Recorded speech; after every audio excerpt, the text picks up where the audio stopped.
Slab go crazy on this one.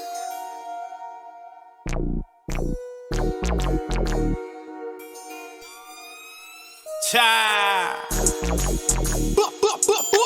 Y'all know the deal. 700 squad. Free rally. Yeah. Them suckers put your nigga on the tee, better slide on them. Gas up, mask up, nigga, slide on them. Fellas hit you up with a lick, you better slide on them. Get your money right, nigga, if you slide on them. Model bitches in your DM, you better slide on them. Glock 40 box of magnets, better slide on them. Sheriff get behind you, light you up, you better slide on them. Caught a felony before you better slide. So when you move into you move into a cell with an individual, and there's so many different dynamics, like you said, as far as having to go into a cell and figure out who gonna get what bump. Yeah. So if you move into a person in the cell and a person already got the bottom bump, what's the proper action that you take? Yeah.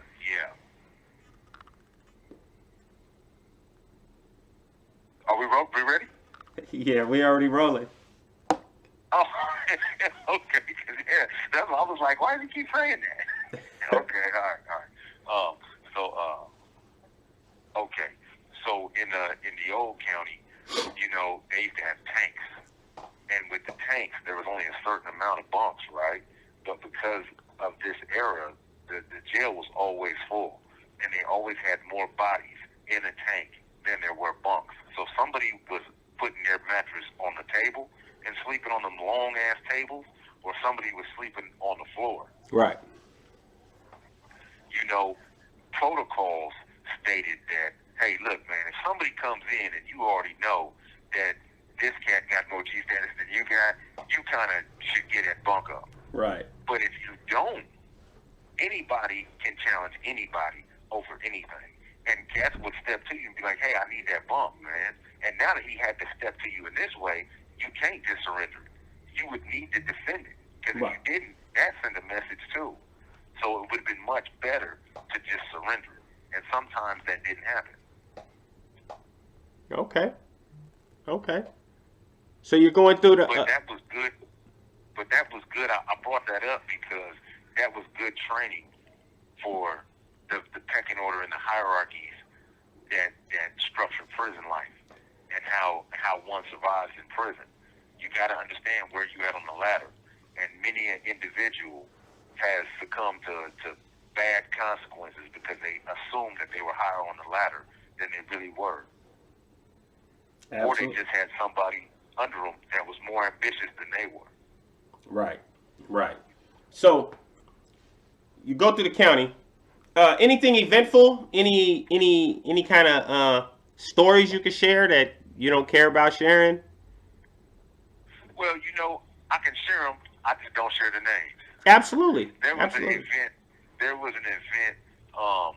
with a brother that was from the south area of the city that I was in that was involved with a young lady that I was involved with.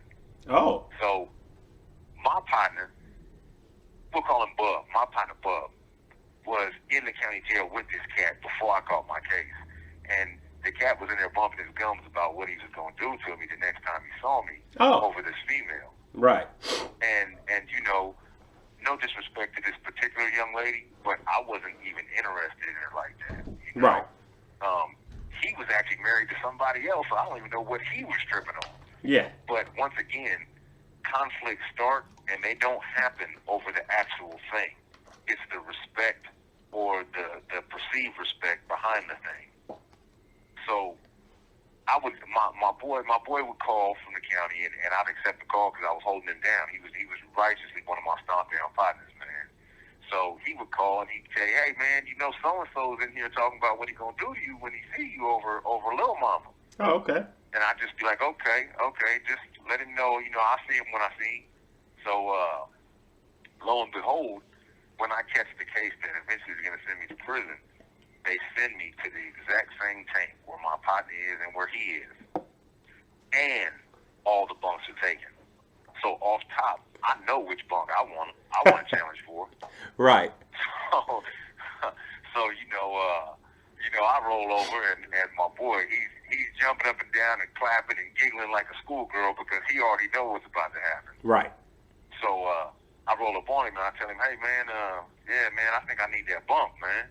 Let's go on and get this out of the way. So he basically knew that...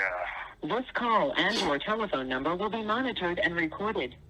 He basically knew this wasn't behind the bump. This was behind the madness that he'd been speaking on my name specifically, which for me at the time, I wouldn't have been able to tolerate because he was speaking against that very reputation that I thought I was building. Yes. At the time when I approached him, he was on his bunk with his shoes off, and I seen his eyes get big. He thought I was going to bull rush him, right? But because I cared more about my reputation than I did about even about the fight that was about to happen, you know, I couldn't do that in good standing. I needed to let him get what we called a fair one. So I told him, nah, man, put your shoes on. We go back to the shower area. So he put the shoes on, you know, and we're going back to the shower area. And now I'm really kind of starting to allow myself. When I was on the street, I really wasn't tripping on what he was talking. Right. But as we walking back, now I'm starting to allow myself to feel the anger of, man, this dude was talking crazy about me, you know, over this female, man. Like I'm not even feeling her like that. You know, he got me in the mix behind, so I'm letting myself kind of build up. And also, I know that, once again, there was some G's in the tank that were watching, kind of see how I was going to handle myself. So I waited till we got back there, and, you know, we get into it. We thumping back there, right? And, you know, there's always that moment in a fight. When a fight starts, each man is giving his best as he got, and he's taking as best as the next man got. Right. But if you watch a fight, and fights don't go as long as they go in the movies on TV. It's usually understood that this is going to be done pretty quick, you know. So as we thumping, I'm starting to see that I'm getting the best of him. He's starting to miss. He's starting to slip, and so I pour it on, right? Because now it's showtime. Right. So as he falls down, you know, I back up and I let him get up. Like, no, I'm not going to rush you like that. Yeah. He gets up and he comes on. We get back into it, but now I'm starting to showboat a little bit because I know, like, okay, I can get him. So we back there and we thumping, and so now I start with the dialogues. You know what I'm saying? Calling him all kind of names outside of his own, which I'm not going to repeat. You know? Right. But I'm making the point: don't speak on my name. Don't speak on my name specifically behind a female. You know, and I think he got the point, and he started. And then when he surrendered, or when he broke, as we would say, he started saying, "Okay, okay, okay." That's all he was saying. And so my partner, he comes over and pulls me by the shoulder. You know, hey man, that's enough. It's good. And I seen kind of like the OGs kind of started kind of moving that way to see if I was going to respect the fact that dude had acknowledged he didn't want no more, and was I going to stop? So I did. I backed up. You know what I'm saying? I went. And my boy directed me to the other sink, the other shower area, where I went off and started rinsing off, you know. And so, by rights of what had went down, he had every right to stay and to just move his bunk. But he didn't choose to do that, you know. He chose to go to the front of the tank and shook the bars. Oh. Told him, hey, I can't be here no more. You know, he rolled it up. Okay. He rolled it up. So, you know, that was one of the typical incidents that you could see in the county jail at any given time, you know. And once again, for me, I felt like that victory was another gem in my crown, so to speak. But really, it was another bar dropping in place in front of me in the prison I was building for myself in the future. Absolutely. So, I'm gonna stop it right there. Bullshit, no time. Free rail, he'll be back in no time. Get money, flip bricks in no time. Dex tripping on the beach, no time. Amount of time I got for bullshit, no time. Free rail, he'll be back in no time. Get money, flip bricks in no time. Dex tripping on the beach, no time. Get money, get dollars, bruh. Scrooge McDuck, bang, don't misuse your luck. And hit the weed, think about it. Like Gutter say, nigga, we gon' see about it. My nigga just got hit, I'm waiting on the word. I pray to God he pulled through for the family sake.